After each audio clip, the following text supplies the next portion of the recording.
سے حرام کی حرمت آئی. کل مسکر خمر و کل خمر حرام. فرمایا ہر نشہ آور چیز شراب ہے اور ہر شراب حرام قرار دے دی گئی ہے. اب یہاں بھی لوگ دلیلیں لے کے بیٹھ جاتے ہیں. میاں وہ بھی ایک مشروب ہے، اس سے کیا فرق پڑتا ہے؟ میاں جب رب نے کہہ دیا تو بات ختم ہو گئی. ایک یہودی کے پاس ایک مسلمان مہمان ٹھہرا تو اس نے انگور پیش کیے تو اس نے بڑے شوق سے لیے. تو تھوڑی دیر کے بعد وہ شراب لے آیا. اس نے کہا استغفر اللہ، میں مسلمان ہوں، میں شراب نہیں لیتا. تو اس نے ہنس کے کہا یہ جو انگور آپ نے کھائے ہیں شراب اسی سے کشید ہوتی ہے.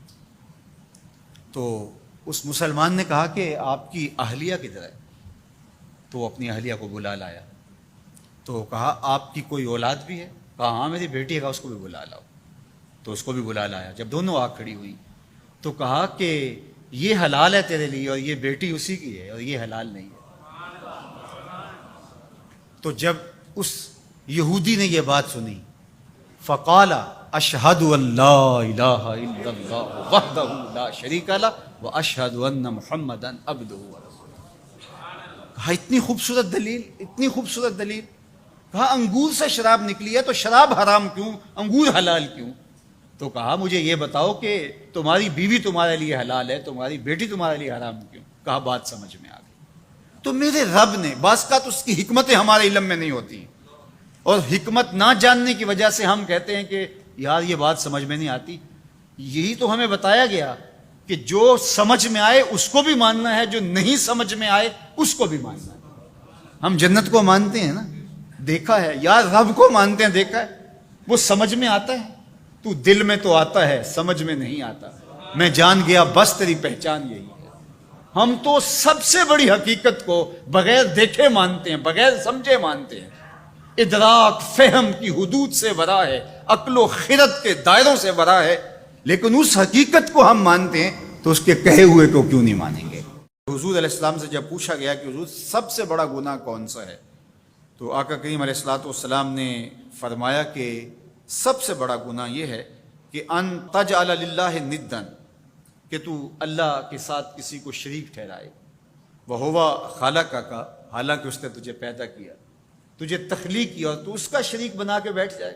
کہا یہ سب سے بڑا گناہ ہے. تو راوی نے عرض کی کل تو ثم ایو، حضور پھر اس کے بعد؟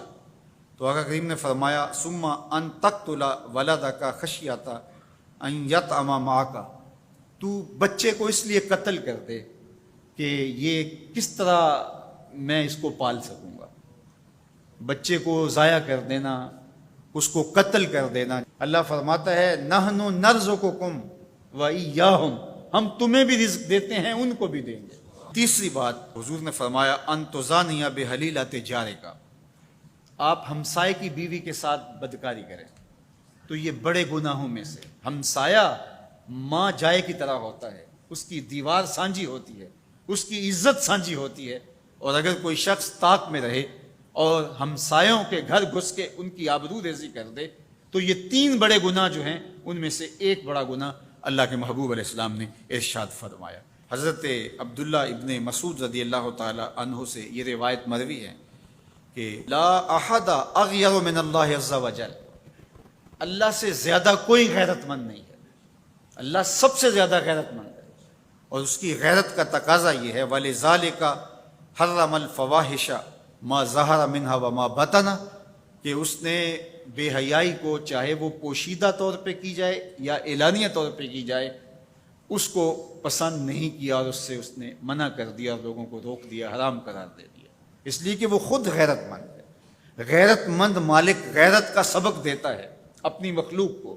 اللہ تعالیٰ قرآن مجید میں ارشاد فرمایا وَلَا تَقْرَبُوا الْفَوَاحِشَ مَا ظَهَرَ مِنْهَا وَمَا بَطَنَ، فحش کام کے قریب نہ جانا، وہ اعلانیہ طور پہ کرو یا وہ مخفی طور پہ کرو. تو مفسرین نے لکھا کہ جو بدکاری ہے وہ مخفی فحش ہے، اور شراب نوشی یہ اعلانیہ فحش ہے. شراب نوش جو ہے وہ چھپ نہیں سکتا.